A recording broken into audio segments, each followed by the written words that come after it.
Je m'appelle Isabelle Hart. J'ai 31 ans et je vis à Denver.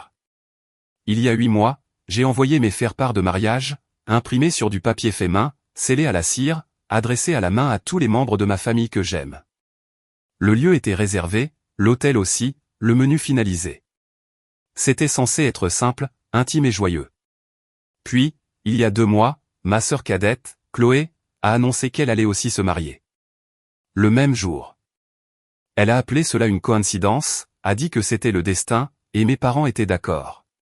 Hier soir, mon téléphone s'est illuminé avec un message de ma mère, le mariage de ta sœur est la priorité de la famille. Nous ne pouvons pas venir au tien. Juste comme ça, pas un appel, pas une question, juste une décision prise sans moi. J'ai regardé l'écran, j'ai senti cette oppression familière dans ma poitrine et j'ai répondu en tapant 2 mots, c'est bon. Ils ont cru que je l'acceptais calmement. Ce qu'ils ne savaient pas, c'est que j'avais déjà un plan, un mariage dont ils ne savaient rien, dans un endroit qu'ils n'avaient jamais vu, et avec des gens qui allaient bientôt leur montrer ce que signifie une vraie famille. Ils n'avaient aucune idée du type de mariage que j'organisais ni de qui se présenterait réellement. Avez-vous déjà vu votre famille choisir le bonheur de quelqu'un d'autre au détriment du vôtre? Quand je regarde en arrière, je peux tout faire remonter au début discret du favoritisme qui a fleuri bien avant que j'aie même les mots pour le nommer. Dans notre maison, le rire de Chloé était le soleil, et tout le reste gravitait autour. Chaque anniversaire, chaque Noël, chaque remise de diplôme finissait d'une manière ou d'une autre par la concerner. Si elle réussissait un récital de danse, la maison se remplissait de ballons et de champagne. Si je gagnais un concours scientifique, j'avais droit à un sourire fatigué et à un rappel de ne pas veiller trop tard la prochaine fois. Je me souviens encore de mon 8e anniversaire. J'avais demandé un petit gâteau en forme d'étoile parce que j'aimais l'astronomie, mais quand le jour est arrivé, le gâteau était rose, recouvert de chaussons de ballet. Ta sœur avait déjà le moule, a dit maman, comme si cela expliquait tout. J'ai soufflé les bougies calmement pendant que Chloé tournoyait à côté de moi, exhibant le tutu qu'elle avait reçu pour avoir aidé à organiser ma fête. C'était toujours comme ça. Le scénario de notre famille était écrit de la main de Chloé. Chaque matin de Noël, ces cadeaux étaient emballés dans du papier doré, parfaitement alignés sous le sapin. Les miens étaient moins nombreux, plus simples, pratiques, des chaussettes, des cahiers, un livre de poche d'occasion ou 2. Quand j'ai été admise dans l'orchestre de l'école, papa a félicité Chloé pour sa grande influence. Et quand elle a trébuché pendant une représentation, toute la famille s'est précipitée pour la réconforter comme si le monde était fini. J'étais assise dans le public, applaudissant doucement, invisible. Plus je grandissais, plus ces petits moments devenaient aigus. À 15 ans, j'ai ramené à la maison mon premier bulletin rempli de A, pensant peut-être, juste peut-être, que cela les rendrait fiers. Maman y a jeté un coup d'œil, a souri faiblement et a dit, « Tu as de la chance, ma chérie. Certains enfants doivent travailler si dur. Chloé est juste douée comme ça. » Ce mot chance brûlait plus que n'importe quelle insulte. Il donnait l'impression que mes efforts étaient accidentels, immérités. Chloé, par contre, était née pour la grandeur.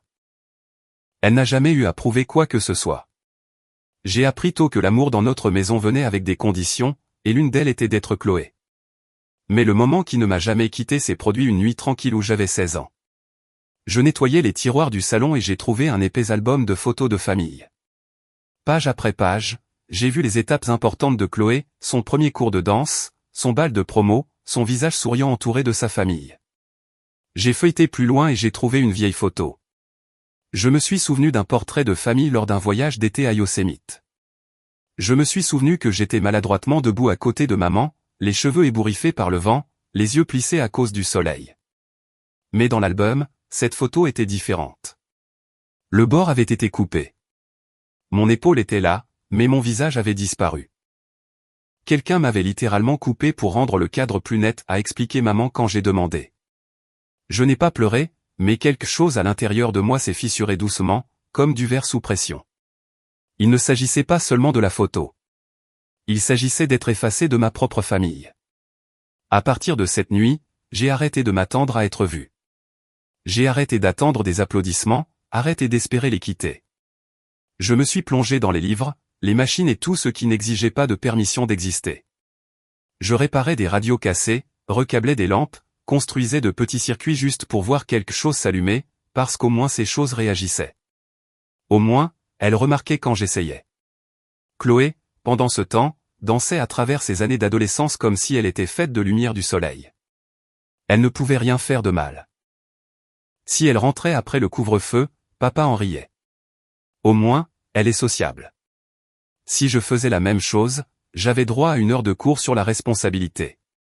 En regardant en arrière maintenant, je réalise que nos parents n'ont pas seulement favorisé Chloé, ils ont construit toute leur identité autour de sa perfection. Elle était leur miroir, leur preuve de succès, l'enfant qui validait leurs efforts. Moi, par contre, j'étais l'arrière-plan, la personne pratique, la fille commode. Et la commodité, j'ai appris, est une forme fragile d'amour. Elle disparaît au moment où vous devenez importun. Il y a une photo que je garde bien cachée, une photo qui ressemble encore à une métaphore de tout ce qui a suivi. Elle date de Thanksgiving quand j'avais 17 ans. Toute la famille est assise autour de la table à manger, tout le monde souriant, se penchant les uns vers les autres. La dinde au centre, des bougies scintillantes, et au bord, il y a une chaise vide à côté de Chloé. Ma chaise. Je me souviens que c'est moi qui ai pris la photo, parce que maman a dit, tu es doué avec les appareils photo. Prenons une où tout le monde a l'air bien. Ils n'ont jamais pris une autre photo avec moi dedans. Cette image est restée dans ma tête pendant des années, une famille parfaite, une place manquante. Même maintenant, quand je pense à cette chaise vide, je comprends ce que cela signifiait. Il ne s'agissait pas de ce seul dîner. Il s'agissait d'un modèle. J'étais la fille qu'ils aimaient quand c'était facile.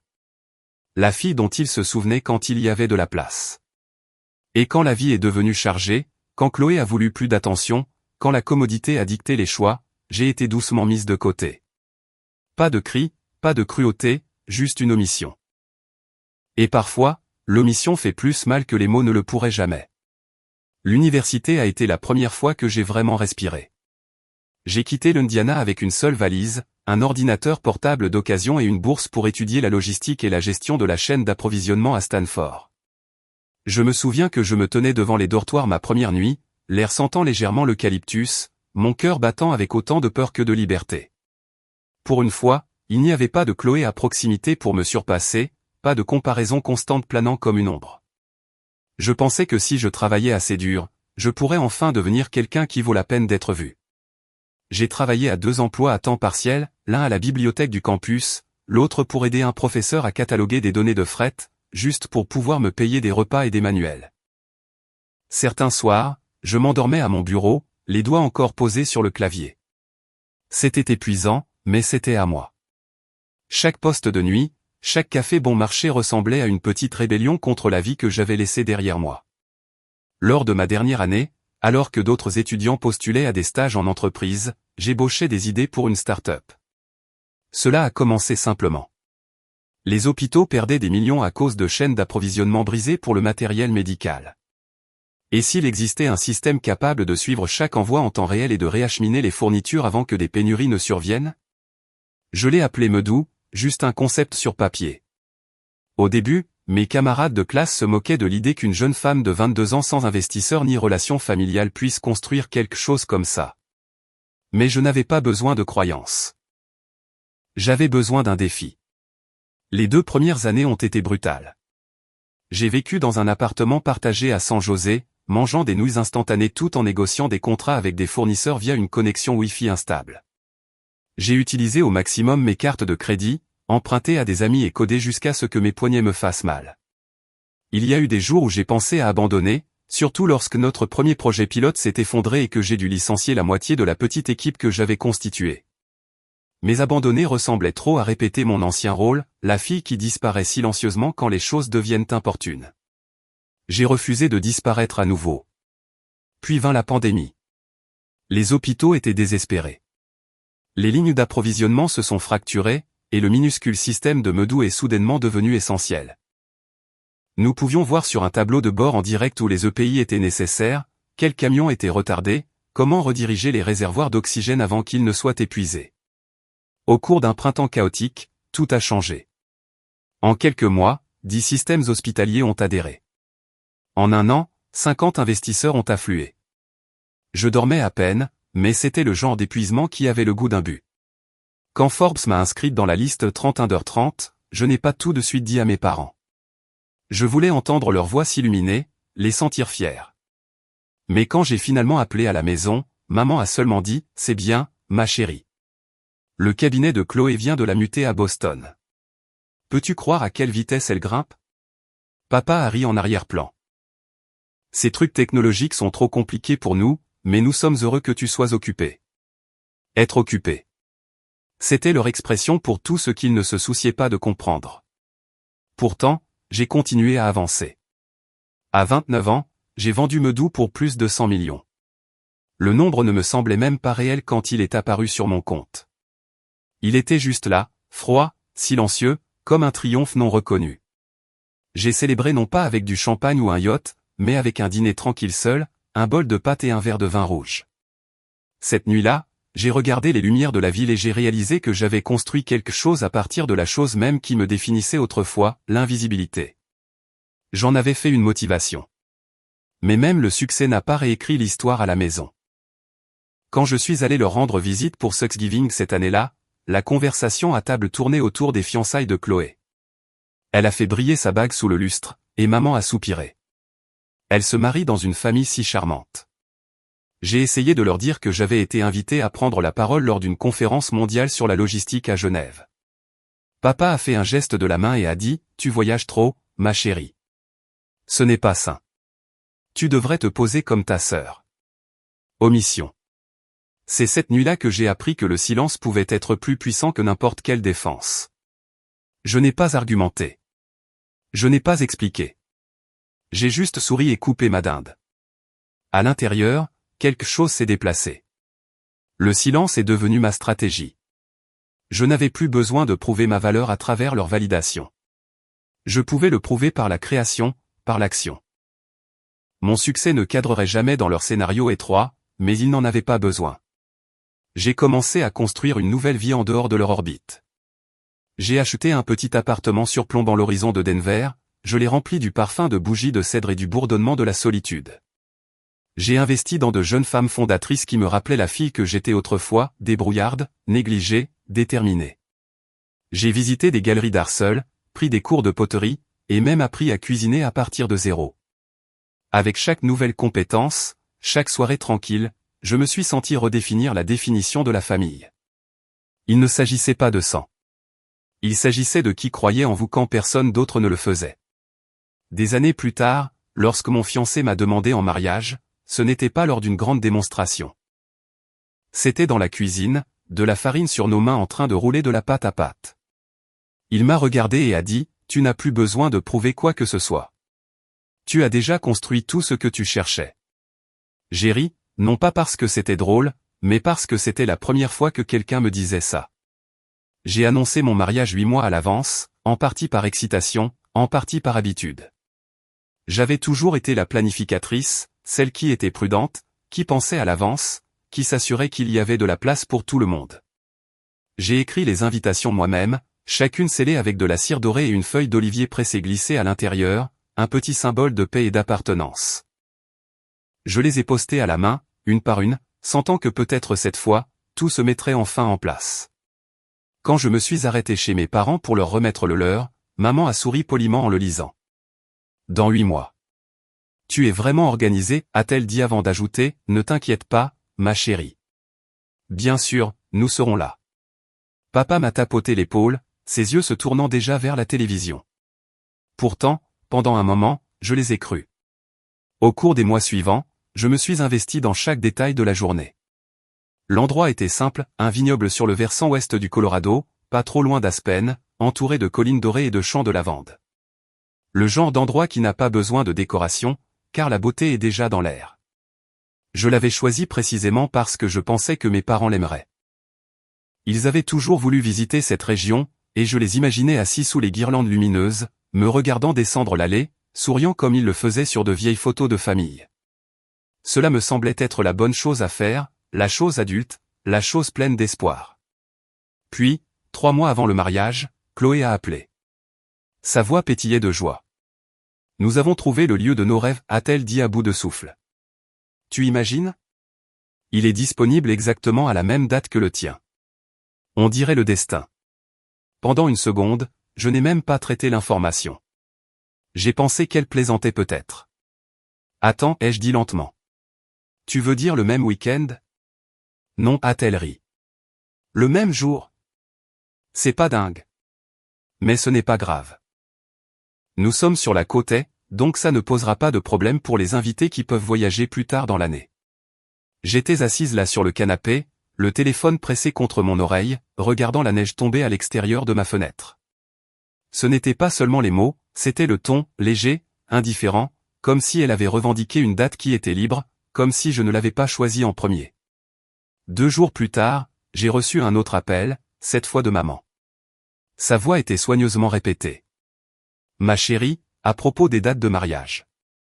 Tu sais comment est Chloé. Elle est très émotive en ce moment. La famille de son fiancé ne pouvait faire que ce week-end.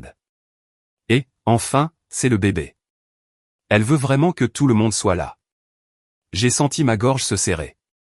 Alors, qu'est-ce que tu veux dire? Maman a soupiré doucement, comme si c'était elle qui était lésée. Nous pensons juste qu'il serait peut-être plus facile pour toi de reprogrammer. Tu as toujours été si indépendante, et tout le monde prévoit déjà de s'envoler vers l'Est pour le grand jour de Chloé. C'est juste une question de logistique. Logistique. Le mot a atterri comme un couteau. Cruellement ironique, étant donné que c'est ma carrière. Il me demandait de déplacer tout mon mariage parce que c'était logistiquement pratique pour ma sœur. Pendant longtemps, je n'ai rien dit. Le silence s'est prolongé si longtemps que maman a commencé à le combler avec des excuses. Tu sais combien il est difficile pour ton père de prendre des jours de congé. Ce n'est qu'une date. Chloé a déjà réservé son groupe. J'ai finalement dit, très doucement, je vous ai dit ma date en premier. Maman, tu as promis que tu serais là. Il y a eu une pause. Le genre de pause qui porte en elle toute une vie de hiérarchie. Puis elle a répondu, ma chérie, la situation de Chloé est différente. La famille de son fiancé a de l'influence. Il ne s'agit pas de choisir son camp. C'est juste plus facile comme ça. Et c'était de nouveau là, la même phrase, habillée différemment. C'est plus facile. Cette phrase me suivait depuis l'enfance, justifiant toujours chaque petite exclusion. Il était plus facile de sauter ma cérémonie de remise de prix. Plus facile d'oublier mon anniversaire quand Chloé avait un récital. Plus facile de prétendre que mes réalisations n'existaient pas parce qu'elles ne correspondaient pas à leur histoire. Cette nuit-là, j'ai appelé mon père. Sa voix était calme, presque apologétique. Izzy, tu sais comment est ta sœur. Si nous n'y allons pas, elle le prendra personnellement. Tu as toujours été la plus forte. Tu peux gérer ça. J'avais envie de rire. Gérer ça, comme si gérer la négligence était une sorte de compétence héritée. Comme si des années d'oubli me rendaient responsable de leur confort. Mais au lieu de cela, je n'ai rien dit. J'ai juste écouté sa voix s'évanouir dans la statique, hochant la tête comme si j'étais d'accord, même s'il ne pouvait pas me voir. Quand l'appel s'est terminé, je suis restée assise longtemps dans le noir, l'éclat de ma bague de fiançailles captant la lumière de la fenêtre. Un symbole d'amour, oui, mais aussi un miroir de clarté. J'ai réalisé que j'attendais quelque chose qui n'arriverait jamais. Mes parents choisiraient toujours le chemin de la moindre résistance, et ce chemin avait le nom de Chloé gravé dessus. Je n'ai pas pleuré. Je n'ai pas crié. Je n'ai envoyé de SMS à personne avec colère. J'ai simplement ouvert mon ordinateur portable et regardé ma liste d'invités au mariage, 200 noms, de la famille aux amis en passant par les mentors. Et alors que mes yeux parcouraient chacun d'eux, une pensée s'est formée, calme et stable. S'ils choisissent toujours Chloé, qu'ils le fassent. Je ne supplierai pas. Je ne serai pas en compétition. Je laisserai chacun choisir pour lui-même. À ce moment-là, quelque chose à l'intérieur de moi s'est solidifié, pas de l'amertume, mais de la détermination. J'ai pensé à chaque fois où j'avais été effacé des photos, à chaque chaise vide qui portait mon absence, à chaque fois que c'est plus facile avait été utilisé comme un bouclier pour la cruauté. Et j'ai décidé que cette fois, je n'attendrai plus une place à leur table. Je construirai la mienne et verrai qui aurait le courage de s'asseoir avec moi. J'ai acheté la villa en Toscane presque par accident. Ou du moins c'est ce que j'ai ressenti à l'époque. C'était une annonce que j'avais enregistrée des mois auparavant, à l'époque où je rêvais juste de paix. Mais la nuit où mes parents m'ont dit de reprogrammer mon propre mariage, j'ai rouvert cette même page. L'écran brillait doucement dans l'obscurité. Val d'Orcia, Sienne, 16 hectares, oliveraies, vignobles, villa en pierre, restaurée.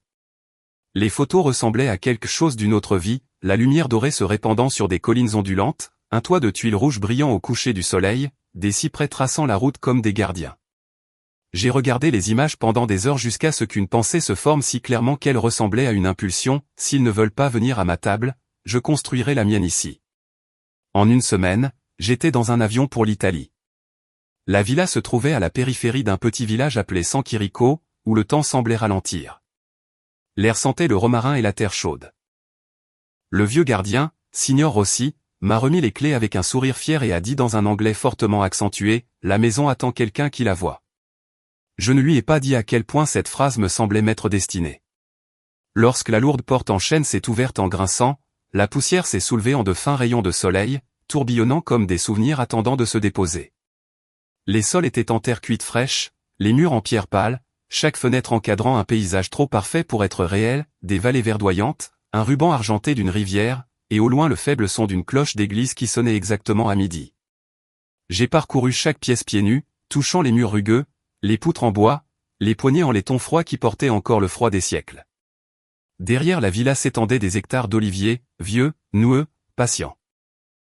Leurs feuilles scintillaient dans le vent comme de minuscules miroirs captant les secrets du soleil. Je me suis tenu parmi eux et j'ai pensé, voilà à quoi ressemble l'endurance. Pas fort, pas tapa accent grave-l'œil, juste stable. J'avais passé des années à essayer de faire mes preuves auprès de personnes qui ne remarquaient que le bruit. Maintenant, je voulais le calme. L'achat s'est fait en silence. Pas de messages sur les réseaux sociaux, pas d'annonces. Ce n'était pas un trophée.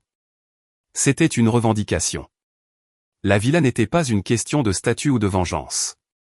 C'était le premier endroit qui me semblait être à moi. Lorsque j'ai signé le document final, j'ai réalisé à quel point c'était symbolique, mon nom seul sur l'acte. Aucune signature de famille, aucune approbation requise. Au cours des semaines suivantes, j'ai commencé à la restaurer. J'ai embauché des artisans locaux qui traitaient la maison comme un être vivant. Chaque matin, le parfum du plâtre de chaux et de la sueur remplissait l'air, se mélangeant à la lavande des champs. Nous avons remplacé les tuiles de toit fissurées, poli les portes en châtaignier, recablé les lumières. J'ai conçu la cour moi-même, une longue table en pierre sous une canopée de vigne, suspendue à de petites lanternes dorées qui brilleraient comme des lucioles après la tombée de la nuit. J'imaginais des gens assis là à rire, à partager de la nourriture et des histoires, non pas parce qu'ils devaient le faire, mais parce qu'ils le voulaient. Cette image est devenue le plan de tout. La villa accueillerait un mariage, pas le grand spectacle que ma famille avait imaginé pour Chloé, mais quelque chose de plus petit, de plus vrai. Pas de danse chorégraphiée, pas d'invitation dorée, juste de la sincérité. Ce ne sera pas une performance, ai-je écrit dans mon carnet. Ce sera une promesse. J'ai appelé mon fiancé et lui ai dit mon idée. L'Italie, a-t-il répété, à moitié riant, à moitié émerveillé. Tu es sûr? Je n'ai jamais été aussi sûr, ai-je dit. Si ce mariage doit signifier quelque chose, il doit être le nôtre, pas le leur. Il s'est arrêté, puis a dit doucement, alors faisons-le. Rendons ça réel. Alors que les préparatifs commençaient, je passais mes matins à marcher dans les oliveraies. Les feuilles murmuraient lorsque le vent passait, le son ressemblant à de doux applaudissements de la terre elle-même. J'ai commencé à remarquer à quel point la vie ici bougeait différemment. Les habitants ne se précipitaient pas. Ils croyaient que les bonnes choses prenaient du temps, le pain qui lève, le vin qui vieillit, la confiance qui grandit. Chaque coucher de soleil ressemblait à un pardon. Chaque aube comme une seconde chance. Le soir, je m'asseyais sur la terrasse surplombant la vallée, dessinant des idées pour l'aménagement du mariage. La longue table s'étendrait de la cour à la première rangée d'oliviers, enveloppée de lin blanc, décorée de bougies et de simples fleurs sauvages. Je voulais que la journée ressemble à une étreinte, pas à un spectacle. J'imaginais des rires résonnant à travers les collines, une musique assez douce pour qu'on puisse encore entendre le vent à travers les branches. Il n'y aurait pas de hiérarchie, pas de table familiale séparée.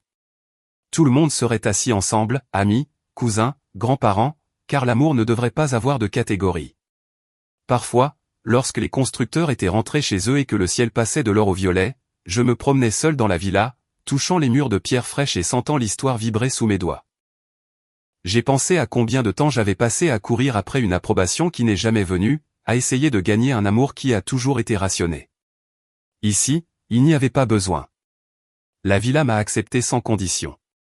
Elle ne m'a pas demandé d'être plus facile ou plus silencieuse ou plus comme Chloé. Elle était simplement là, ancienne et ouverte, comme pour dire, tu as ta place ici.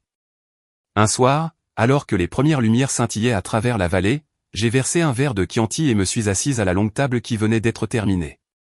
Le bois était chaud du soleil de la journée. J'ai placé une seule assiette, une bougie et un brin d'olivier à côté. Ce n'était pas un dîner. C'était une déclaration. J'ai chuchoté aux chaises vides, c'est ici que l'histoire change.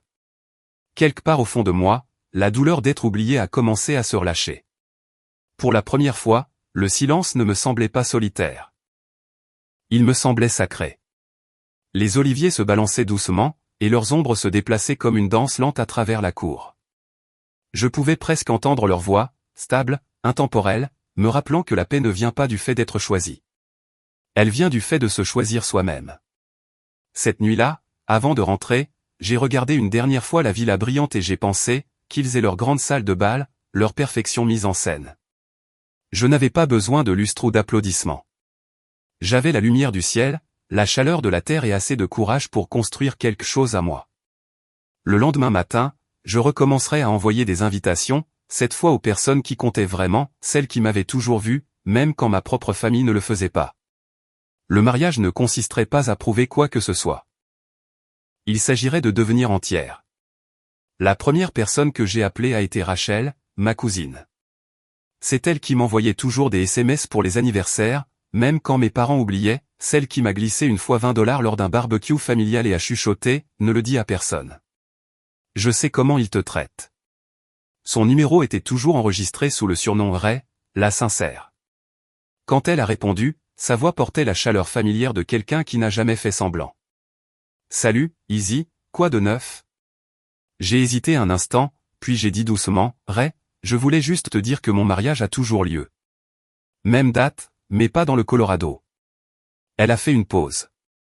Pas dans le Colorado? Attends, il s'est passé quelque chose? J'ai ri légèrement, bien que ma gorge se soit serrée. Chloé a décidé de faire le sien le même jour. Maman et papa ont dit qu'ils ne pouvaient pas venir au mien. Le silence à l'autre bout du fil s'est étiré si longtemps que j'ai cru que la communication avait été coupée.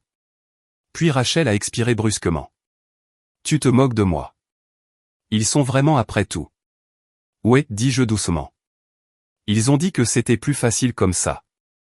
Un autre silence, mais cette fois ce n'était pas du choc. C'était de la lassitude. Tu sais quoi, dit finalement Rachel. On en a marre de te voir traiter comme si tu n'étais pas importante. Tu n'as pas besoin de me le demander 2 fois. Envoie-moi l'adresse. On sera là. Sa voix a craqué sur ce dernier mot, on. Ce n'était pas de la pitié.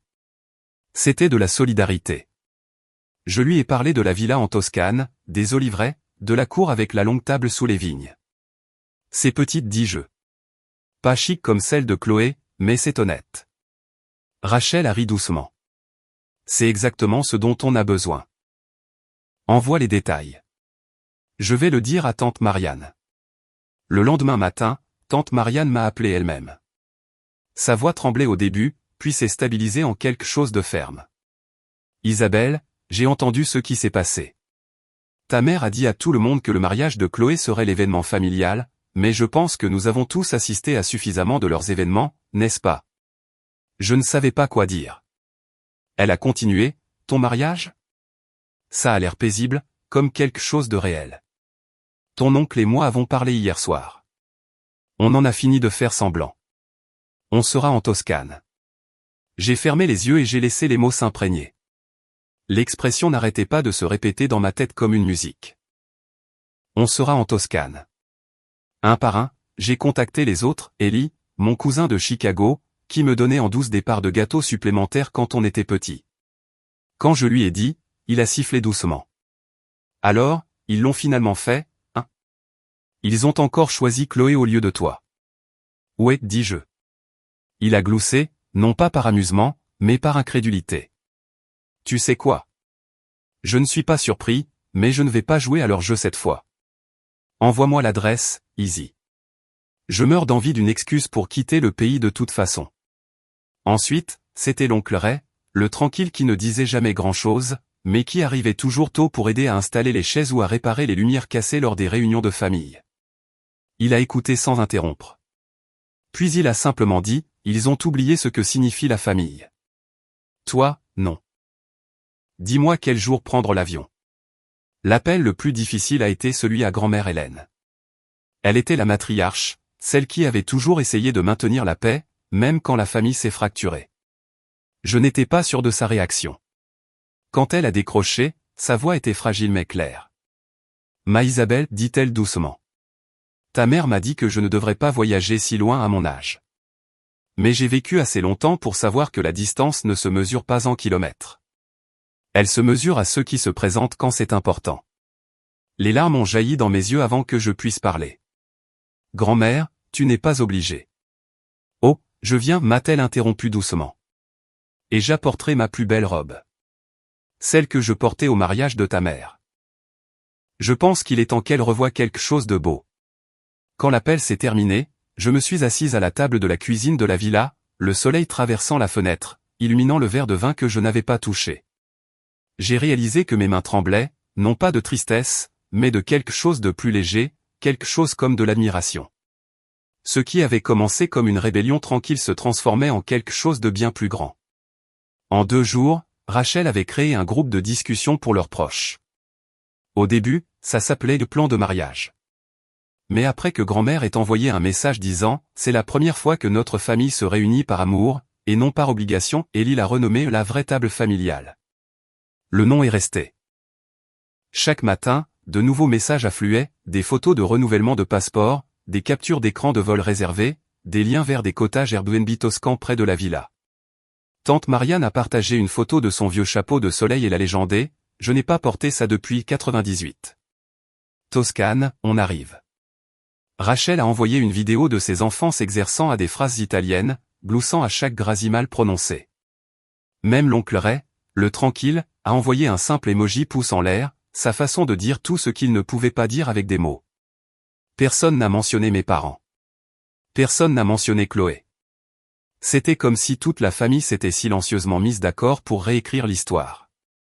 Un soir, alors que j'étais assise sur la terrasse de la villa, à faire défiler la conversation, j'ai vu le dernier message de grand-mère apparaître.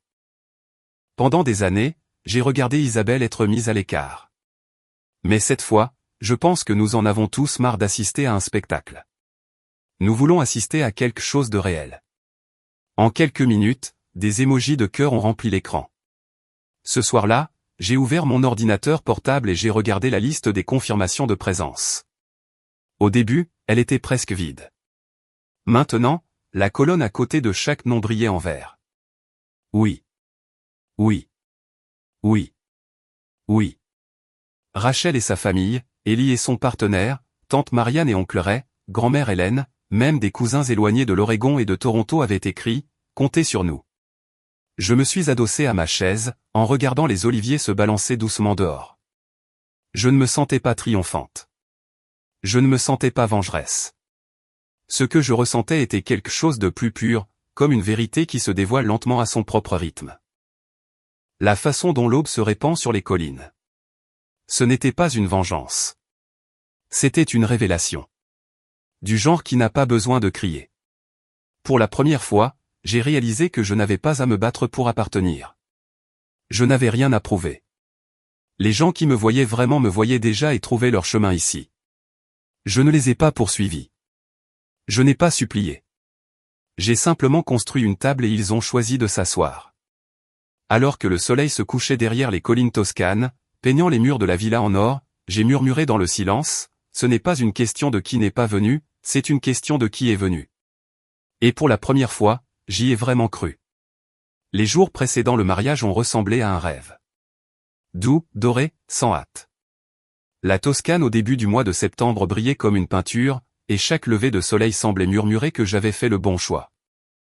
La villa, autrefois un refuge tranquille de pierre et de silence, était maintenant pleine de mouvements et de rires.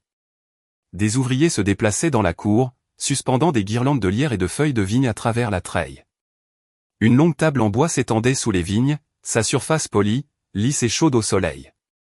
Quand j'ai passé ma main dessus, j'ai pensé à toutes les années où on ne m'avait pas donné de place à la table, et comment celle-ci était enfin la mienne à construire. L'air était rempli de petits bruits magnifiques, des ciseaux coupant des tiges, des chaises frottant doucement contre la pierre, le faible bourdonnement d'une guitare accordée par un musicien local. Sonora Lucia, la chef du village voisin de Pinza, arrivait chaque matin à l'aube avec un panier d'ingrédients frais du marché. Elle avait des cheveux argentés attachés en un chignon bas et des yeux qui portaient le calme de quelqu'un qui avait passé toute sa vie à nourrir les gens avec le cœur. Le premier matin où elle est entrée dans ma cuisine, elle a regardé autour d'elle, a touché le comptoir en marbre et a dit dans son italien anglais mélodieux, « Cet endroit, il est vivant à nouveau, Bella ». Ensemble, nous avons planifié un menu à 6 plats qui ressemblait à une lettre d'amour à la Toscane, des pissi faits à la main avec du beurre de truffe, de la bistecca à la fiorentina grillée au bois d'olivier, des légumes rôtis au romarin et au sel de mer, et pour le dessert, la propre recette familiale de Lucia de tiramisu recouvert d'espresso et de vin de Marsala. Quand je lui ai dit que je ne voulais pas que le dîner soit extravagant, elle a hoché la tête fermement. Pas de spectacle, a-t-elle dit, en agitant un doigt. Seulement de la sincérité. La nourriture doit serrer dans ses bras, pas impressionner. J'ai peur. La mise en place de la table reflétait le même esprit. Je n'ai pas choisi de couverts en or, pas de cristaux scintillants, juste du lin couleur crème, des assiettes en argile faites à la main par un artisan local et de simples bouteilles en verre remplies de branches d'olivier et de rose blush. Chaque serviette était attachée avec un morceau de raffia et une branche de lavande, libérant son parfum desquels était soulevé. Quand le soleil commençait à se coucher, nous allions allumer les lanternes suspendues le long de la treille, des centaines d'entre elles brillant comme des lucioles capturées. Pour les cadeaux, je voulais quelque chose qui ne soit pas décoratif, mais significatif. Alors, j'ai travaillé avec un petit pressoir à olives du village pour produire des bouteilles d'huile d'olive extra vierge provenant des arbres derrière la villa. Chaque bouteille portait une étiquette imprimée en or doux, pour être là. Ce n'était pas seulement un cadeau de remerciement. C'était un message, une reconnaissance silencieuse que la présence elle-même était de l'amour. Tard un soir, j'étais assise à la table de la cuisine entourée de petites cartes et d'enveloppes. Sur chacune d'elles, j'ai écrit à la main, « Tu n'es pas seulement invité, tu es vu ». Mon écriture n'était pas parfaite, mais peut-être était-ce le but. C'était humain. Je voulais que chaque invité tienne quelque chose qui ressemble à un battement de cœur, un morceau de vérité qu'il pourrait emporter chez lui. Au fil de la semaine, la villa s'est transformée. La cour sentait les herbes fraîches et la pierre gorgée de pluie. Des fleuristes de Montepulciano sont arrivés avec des seaux de rose pâle et crème. Ils travaillaient en silence, tissant les fleurs en arc et en guirlandes, tandis que de la musique folklorique italienne jouait doucement à partir d'un haut-parleur portable. Quand ils ont fini, ils ont laissé derrière eux non seulement des fleurs, mais un sentiment de révérence, comme s'ils comprenaient que ce n'était pas seulement un mariage. C'était la guérison rendue visible. Un après-midi, je me suis tenu au bord du vignoble pendant que les ouvriers testaient le système de musique. Un violoniste a joué quelques notes, le son flottant doucement au-dessus des collines, se mêlant au bourdonnement des abeilles et au bruissement des feuilles d'olivier. La lumière du soleil se répandait sur la terre en d'épaisses vagues dorées, et les raisins scintillaient comme de petits joyaux sur leurs vignes. J'ai pris une profonde inspiration et, pour la première fois depuis des mois, l'air n'avait pas le goût de la tension. Il avait le goût de la paix. À l'intérieur, Lucia et ses assistants préparaient déjà le dîner de répétition. L'odeur de l'ail et du beurre se répandait par les fenêtres ouvertes, se mêlant au rire du personnel. Je suis passé devant la cuisine et j'ai entendu Lucia donner des instructions d'un ton à la fois sévère et affectueux. Lentement, lentement, dit-elle à l'un des jeunes cuisiniers. Le secret est la patience, comme l'amour, non? À l'extérieur, les charpentiers mettaient la touche finale, une petite plateforme en bois pour les musiciens, un bar improvisé avec des vins locaux et une entrée en arc de cercle drapée de branches d'olivier et de tissu blanc. Quand je leur ai demandé comment ça allait, l'un d'eux a souri et a dit, « Chaque mariage que nous construisons est beau, mais celui-ci est honnête. » Ce soir-là, quand le ciel est devenu indigo et que les grillons ont commencé à chanter, j'ai erré seul dans la cour. Les lanternes se balançaient doucement dans la brise, diffusant une lumière ambrée sur les murs de pierre. La longue table se tenait prête, attendant. J'ai imaginé les rires qui rempliraient bientôt l'air, le bruit des enfants de Rachel se poursuivant à travers le vignoble, le murmure des conversations, le cliquetis des verres sous les étoiles. Je pouvais presque entendre la voix de grand-mère Hélène, douce et stable, disant « Voyez, c'est ce que la famille aurait toujours dû être. » J'ai marché jusqu'au bout de la table et je me suis assise, posant mes paumes contre le bois frais. J'ai été frappé par le chemin parcouru depuis la jeune fille effacée des photos de famille jusqu'à la femme qui avait construit son propre lieu d'appartenance. Les oliviers murmuraient dans le vent, leurs feuilles scintillant comme de calmes applaudissements. Lucia est sortie de la cuisine alors, son tablier saupoudré de farine. « Tout est prêt pour demain, dit-elle en s'essuyant les mains. Vous devriez vous reposer. J'ai hoché la tête mais je n'ai pas bougé. Lucia, ai-je demandé doucement. Pourquoi les gens se rassemblent-ils toujours autour de la nourriture? Elle a souri, les yeux plissés. Parce que la nourriture dit la vérité. Elle dit, je te veux ici. Quand elle est rentrée à l'intérieur, je suis resté encore un moment, en regardant les lanternes se balancer. Demain, ces sièges vides seraient remplis de gens qui m'ont choisi, non pas par obligation, mais par amour. Et c'était le miracle silencieux de tout ça. Je n'avais besoin ni de vengeance, ni de validation, ni des excuses de personne. Je n'avais besoin que de ça, le bruit du vent dans les oliviers, le parfum du romarin dans l'air et la promesse d'appartenance que j'avais construite de mes propres mains. Alors que je me levais enfin pour partir, l'horizon brillait faiblement en or. La villa avait l'air presque vivante au clair de lune, ses fenêtres comme des yeux vigilants, ses murs chauds du souvenir de tout ce qu'elle avait vu. J'ai touché l'encadrement de la porte avant d'entrer, en murmurant, demain, nous recommençons. Et quelque part dans le calme de la nuit, il m'a semblé que la terre elle-même murmurait en retour, bienvenue chez toi. Le matin des deux mariages est arrivé, deux mondes différents se déroulant sous le même dimanche. À Boston, l'air était lourd d'humidité et de nerfs. La cérémonie de Chloé a eu lieu dans une grande salle de bal d'hôtel drapée de soie et de cristal. Mais alors que les invités commençaient à entrer, l'air était étrangement vide. Les rangées de chaises près du devant étaient à moitié vides, les bavardages feutrés. La wedding planeuse tripotait son presse-papier, murmurant dans son oreillette, « Est-ce qu'il manque un bus ?» Mais il n'y avait pas de bus. Il n'y avait que l'absence, silencieuse, indéniable, se répandant dans la pièce comme du brouillard. À l'entrée, maman se tenait debout dans une robe lavande pâle, son sourire cassant. Elle n'arrêtait pas de vérifier son téléphone entre des salutations polies, faisant semblant de ne pas remarquer combien de visages familiers n'arrivaient pas. Peut-être que les vols ont été retardés, murmura-t-elle à papa, qui ajusta sa cravate et hocha la tête d'un air raide. Mais la vérité pesait sur eux comme une ombre. Personne ne venait. À l'intérieur, Chloé s'éventait nerveusement, son maquillage commençant déjà à baver.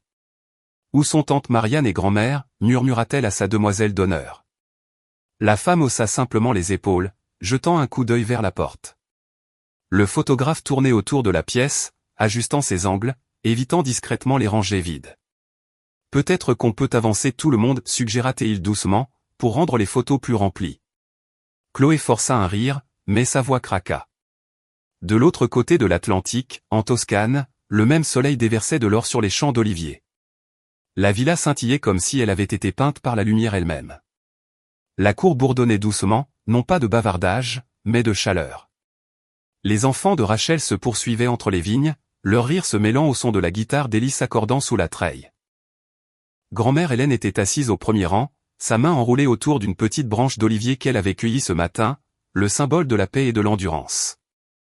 Isabelle se tenait près de la fenêtre de sa chambre, regardant les collines prendre une couleur miel. La brise souleva les rideaux blancs alors qu'elle enfilait sa robe, simple soie, douce et sans ornement, brillant faiblement au soleil. Lucia avait insisté pour épingler une petite branche de feuilles d'olivier dans ses cheveux, disant « Per la fortuna, pour la bonne fortune ». Isabelle sourit, son reflet calme, ancré. Il n'y avait pas de scène, pas de spectacle, seulement la vérité attendant de se dévoiler. De retour à Boston, la cérémonie a commencé. Chloé a descendu l'allée, son bouquet tremblant légèrement dans ses mains. Ses yeux ont balayé la pièce. Tant de visages manquants. Tant de chaises drapées de blanc mais intactes. Des murmures ont commencé à se répandre parmi les invités. Où est le reste de la famille? Ses cousins ne venaient-ils pas à tout avant? Étrange, même pas grand-mère. Le sourire de maman s'est figé davantage. Papa a applaudi poliment quand l'officiant a mentionné l'unité familiale, mais ses yeux ont clignoté vers le fond de la pièce où deux tables entières sont restées vides. L'air était lourd, répété, suffocant, un spectacle donné pour personne. Pendant ce temps, en Toscane, la scène s'est déroulée comme un souffle relâché. Les invités étaient déjà assis sous les vignes, la longue table en bois bordée de fleurs sauvages et de bougies. Les collines s'étendaient à perte de vue, la lumière douce et indulgente. Élie a gratté les premiers accords d'une douce mélodie alors qu'Isabelle sortait de l'arche en pierre de la villa, la traîne de sa robe chuchotant contre les pierres de la cour. Quand elle est apparue, tout le monde s'est levé instinctivement. Grand-mère se tenait debout, tenant sa branche d'olivier levée, les larmes scintillant dans ses yeux. Rachel serra ses mains contre sa poitrine, en murmurant « Elle l'a fait ». Même le personnel s'est arrêté un instant, la regardant traverser la cour alors que la lumière dorée se répandait sur ses épaules. Il n'y avait pas d'orchestre, pas de marche chorégraphiée, juste le bourdonnement des cordes de guitare, le bruissement des vignes et le doux soupir du vent italien. L'officiant, un ami local de Lucia, a parlé dans un anglais lent et mélodieux, son accent riche et chaleureux. Aujourd'hui, a-t-il dit, il ne s'agit pas de ce qui était absent, mais de ce qui est arrivé. L'amour ne se mesure pas au nombre d'invités, mais à ceux qui se présentent. Isabelle a regardé autour de la table chaque visage brillant dans le crépuscule, des visages qui s'étaient autrefois détournés des rassemblements remplis de favoritisme, des visages qu'il avait choisis maintenant. Elle a commencé ses vœux non pas à partir d'un papier, mais de mémoire, sa voix stable et basse. À ceux qui se présentent, dit-elle, s'arrêtant alors qu'une brise passait à travers les oliviers, cet amour est pour vous. Pour ceux qui sont venus même quand ce n'était pas facile. Pour ceux qui ont cru que j'étais assez avant que je ne le prouve. Pour ceux qui sont restés. Rachel essuya ses yeux. Élie joua un accord doux en arrière-plan, les notes tremblant dans l'air doré. Grand-mère hocha la tête lentement, en murmurant « C'est ma fille ». De retour à Boston, Chloé a répété ses propres vœux, sa voix hésitant à mi-chemin. La pièce semblait plus petite maintenant, le silence plus fort. Quelqu'un a éternué, quelqu'un d'autre a toussé. Quand l'officiant a demandé « Y a-t-il quelqu'un qui s'y oppose ?», la pause qui a suivi a été assez longue pour que tout le monde sente à quel point l'air était devenu vide. Le photographe a pris des photos rapides, recadrant les chaises vides, son doigt tremblant comme s'il essayait d'effacer la vérité. Ensuite, pendant la réception, maman a forcé un rire en saluant les connaissances. « Oh, Isabelle, elle fait quelque chose de petit hors de l'état. Vous savez comment elle est. Discrète. » Papa s'est versé un deuxième verre avant que le premier ne soit terminé. Chloé était assise raide à côté de son nouveau mari, essayant de ne pas remarquer les tables vides, les murmures, la façon dont les sourires des gens n'atteignaient pas leurs yeux. Et puis, alors que la nuit s'approfondissait, les téléphones ont commencé à vibrer, l'un après l'autre. Un cousin Élie, bien sûr, avait posté des photos de Toscane. Les images se sont répandues comme une traînée de poudre à travers les groupes de discussion familiales et les médias sociaux, Isabelle sous les vignes, souriant à côté de son mari alors que les enfants de Rachel lançaient des pétales de rose dans l'air, grand-mère Hélène tenant la branche d'olivier ou alors que tout le monde applaudissait, la longue table en bois brillant sous les lanternes, entourée de visages remplis de rire et de vie. Sur une photo, toute la famille était réunie, les bras liés, les joues brillant à la lumière des bougies, le ciel toscan peint en violet derrière eux. Au centre se trouvait Isabelle, sereine, radieuse, sans effort. Quand les photos ont atteint Boston, la salle de bal a semblé se figer. Les invités ont commencé à murmurer, tournant leurs téléphones les uns vers les autres. Attendez, n'est-ce pas la famille? Ils sont tous en Italie. Le mariage d'Isabelle a l'air incroyable. À la table d'honneur, la main de Chloé s'est immobilisée en l'air, son verre tremblant. Maman s'est penchée, plissant les yeux sur l'écran. Une de ses amies lui montrait. Le sang a quitté son visage. Le sourire forcé de papa a disparu, remplacé par un silence stupéfait. Personne n'a parlé pendant un long moment. Puis quelqu'un a murmuré, presque à voix basse. Ils étaient à bout de souffle. Le photographe, sentant la tension, a hésité avant de prendre une autre photo. Chloé a regardé directement l'objectif, les yeux brillants, les lèvres serrées. C'était le genre de photo que personne n'encadre, mais que tout le monde se souvient. Et loin en Toscane, Isabelle a levé son verre sous les étoiles et a dit doucement, à ceux qui se montrent et à la famille que nous choisissons. Les invités ont applaudi. Des rires ont résonné dans la vallée, et pour la première fois de sa vie, Isabelle n'attendait pas qu'on la voie. Elle vivait dans la lumière d'être véritablement choisie. Le lendemain matin du mariage, le soleil toscan s'est levé lentement et doré sur la vallée, caressant les murs de la villa avec une lumière comme une douce promesse. L'air portait encore la douceur des rires de la veille, de faibles échos de musique, des cliquetis de verre et le murmure des voix qui avaient résonné comme un foyer. La longue table en bois était maintenant jonchée de pétales et de verres à vin vide, des traces de joie laissées derrière. J'étais assise sur la terrasse avec une tasse de café, regardant les oliviers scintiller dans le vent. Ma robe était accrochée près de la fenêtre, encore légèrement parfumée à la lavande et à la fumée de bois. Pour une fois, mon esprit ne courait pas après la prochaine chose. Il était encore entier. Et dans ce calme, mon téléphone a commencé à vibrer. C'était maman. Pendant un instant, j'ai envisagé de laisser sonner. Mais quelque chose à l'intérieur de moi a murmuré, réponds, pas pour eux, mais pour en finir. J'ai glissé sur l'écran, le collant à mon oreille. Sa voix est devenue tranchante, tendue, déjà brisée. Isabelle, comment as-tu pu nous faire ça? As-tu la moindre idée de l'embarras que nous avons ressenti hier? Tout le monde au mariage de Chloé parlait de ton petit événement en Italie. Tu nous as fait passer pour des imbéciles devant notre propre famille. J'ai siroté mon café lentement, regardant la lumière du soleil ramper sur la table. Je n'ai rien fait, maman, ai-je dit doucement. J'ai juste eu mon mariage. Les gens qui voulaient venir sont venus. Tu as divisé la famille en deux, a-t-elle rétorqué. Tu comprends ce que ça a donné? Nous avons été humiliés. Même le pasteur Green a demandé où était ta grand-mère. Tu imagines? Comment as-tu pu nous mettre dans cette situation? J'ai laissé ces mots planer dans l'air. Ils ne me piquaient plus. Ils sonnaient juste fatigués. Je n'ai pas divisé la famille, ai-je répondu calmement. J'ai simplement cessé de me tenir là où je n'étais pas la bienvenue. Chacun a choisi où il voulait être, où il se sentait vu.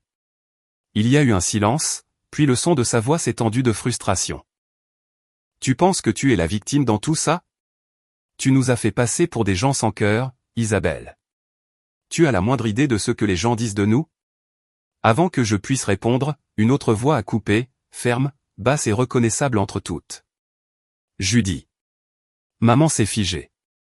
C'était grand-maman Hélène. J'ai souri faiblement et j'ai activé le haut-parleur. Bonjour, grand-maman. Bonjour, ma chérie, a-t-elle dit, son ton doux avant de se durcir en se tournant vers ma mère. Judy, peut-être que maintenant tu vois enfin ce qui arrive quand tu oublies qui est vraiment ta famille.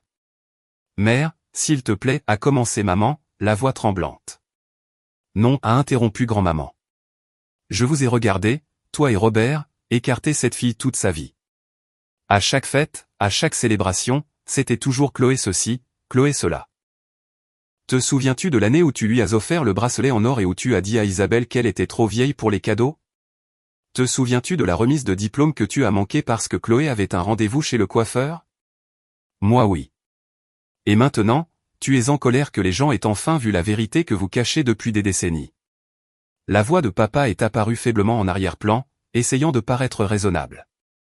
Mère, ce n'est pas juste. Nous n'avons pas oublié Isabelle. Nous avons juste choisi le mariage le plus facile à assister. Boston était plus proche. Nous avons pensé que c'était logique. La voix de grand-maman s'est aiguisée comme une lame. Non, Robert, tu n'as pas choisi ce qui était logique. Tu as choisi le confort plutôt que la conscience. Vous êtes allé là où vous n'auriez pas à affronter les conséquences de votre propre favoritisme. Et le reste d'entre nous, nous sommes allés là où l'amour vivait réellement. La ligne est devenue complètement silencieuse. Je pouvais presque entendre leur souffle à l'autre bout, pris entre la culpabilité et l'incrédulité. Finalement, maman a repris la parole. Son ton était plus doux, mais toujours sur la défensive. Tu fais croire que c'est si simple. Mère, tu ne sais pas ce que c'est que de gérer les deux filles, de faire plaisir à tout le monde. Je n'ai pas besoin de le savoir, a dit grand-maman, sa voix ferme. Parce que l'amour n'est pas de la gestion, Judy. C'est se montrer.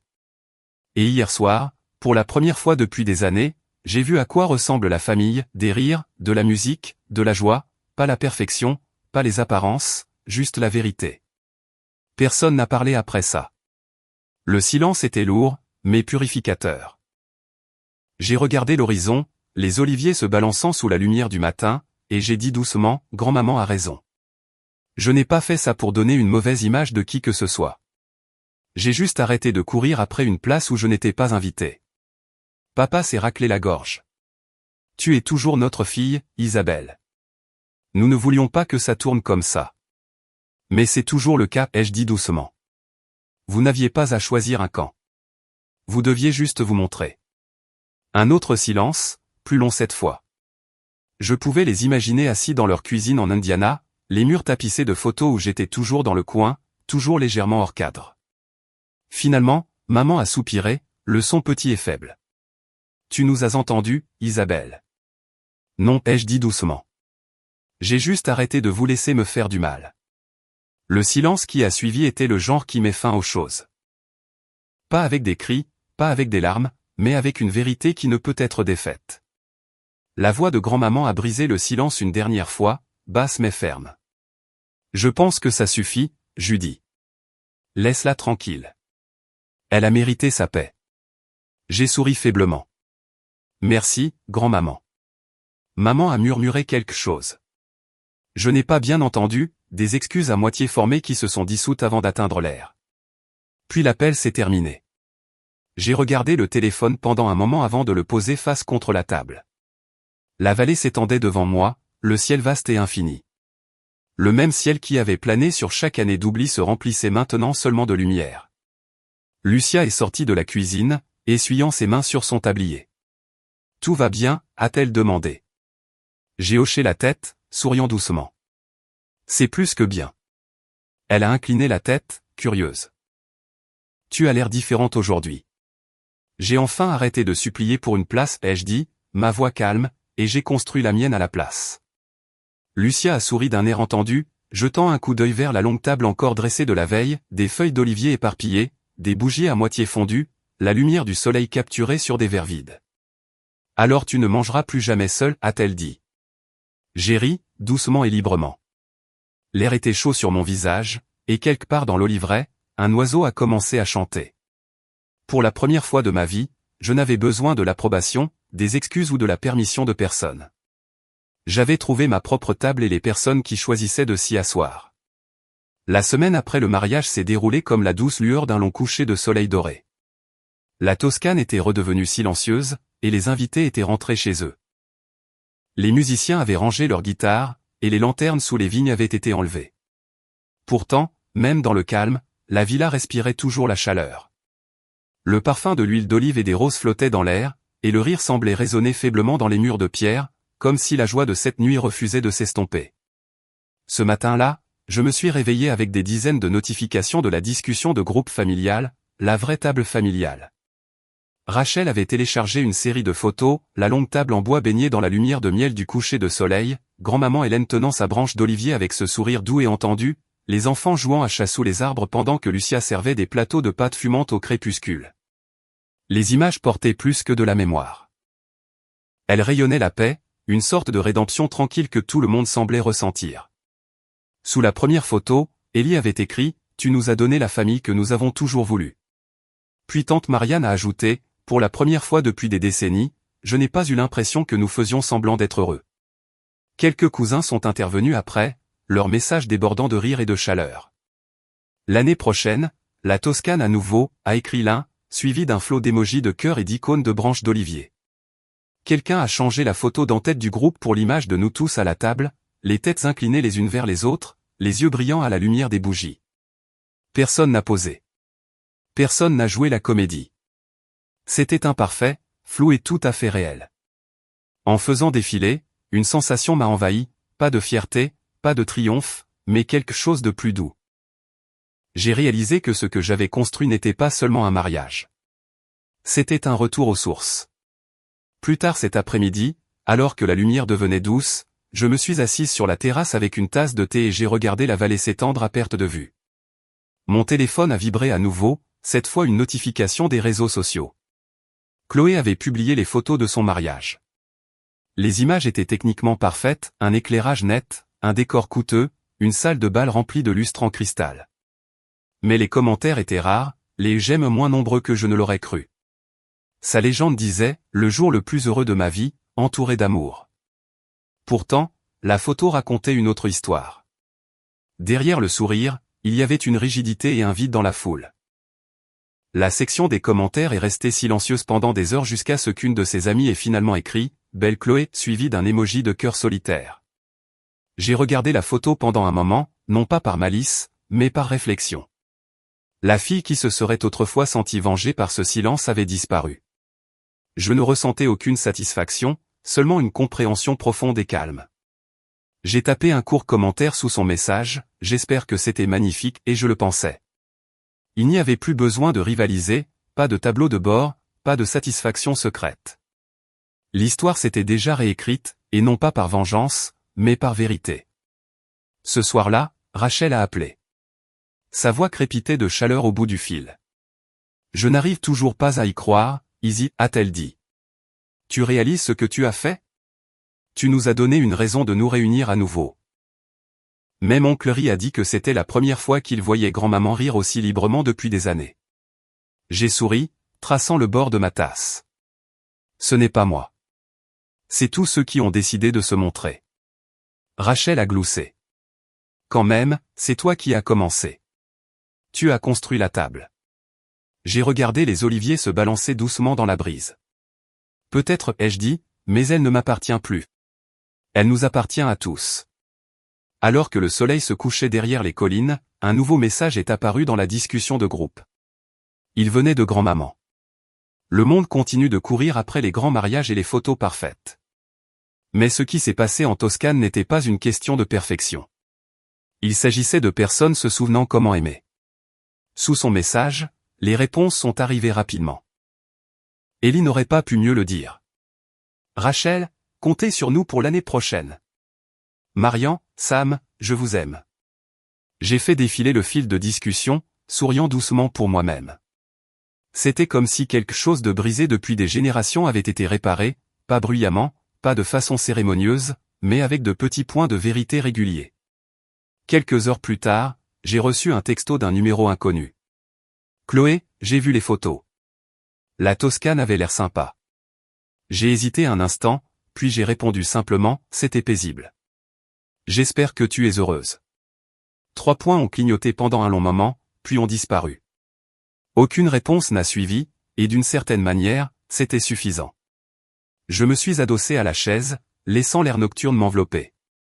Les lumières de la villa brillaient doucement à travers les fenêtres, projetant de douces auréoles sur la cour. Je pouvais encore entendre de faibles rires des souvenirs qui avaient pris racine ici, le genre qui s'attarderait longtemps après le départ de tout le monde. La guérison, ai-je réalisé, n'arrive pas toujours comme le tonnerre. Parfois, elle vient tranquillement dans les repas partagés, dans le pardon tacite, dans une seule branche d'olivier passée à travers une table. J'ai pris une des bouteilles de cadeaux restantes, l'huile d'olive étiquetée U pour s'être montrée, et je l'ai placée sur l'étagère au-dessus de la cheminée.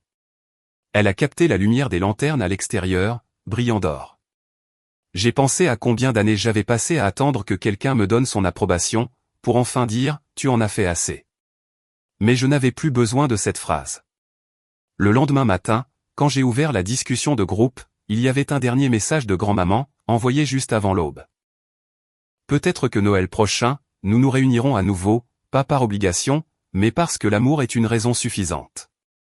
Je l'ai regardé pendant un long moment, la poitrine chaude d'une chose sans mots. Il ne s'agissait plus de gagner ou de prouver quoi que ce soit. La vérité avait déjà fait son travail tranquille. Ce qui restait, c'était l'appartenance, et la paix qui vient quand on cesse enfin de se battre pour la reconnaissance et qu'on commence à vivre dans la gratitude. J'ai regardé les rangées infinies d'oliviers, leurs feuilles argentées captant la lumière, et j'ai murmuré, oui, grand-maman. L'année prochaine à nouveau. Et à ce moment-là, j'ai compris que ce n'était plus de la vengeance. C'était un renouveau. Une semaine après le départ du dernier invité, la Toscane s'est replongée dans son rythme tranquille, le bourdonnement des cigales, le murmure des feuilles d'olivier, l'odeur de la terre chaude après une pluie légère. Les rires qui avaient rempli la villa étaient maintenant un souvenir, mais ils s'attardaient doucement, comme l'écho d'une belle chanson qui ne voulait pas tout à fait se terminer. Ce soir-là, j'ai allumé quelques bougies dans la cour. Pas de musique, pas de décoration, juste une lumière douce, un repas simple et 3 assiettes vides disposées en face de la mienne. Quand j'avais envoyé le message invitant mes parents et Chloé, je ne m'attendais pas à une réponse. Mais à ma grande surprise, ce matin-là, maman a envoyé un texto, nous viendrons. Les mots étaient courts, prudents, mais réels. Maintenant, alors que le soleil se couchait derrière les collines, j'ai vu leur voiture remonter le chemin de gravier. Ma poitrine s'est serrée, non pas de peur, mais avec quelque chose de plus lourd, le poids des années non dites.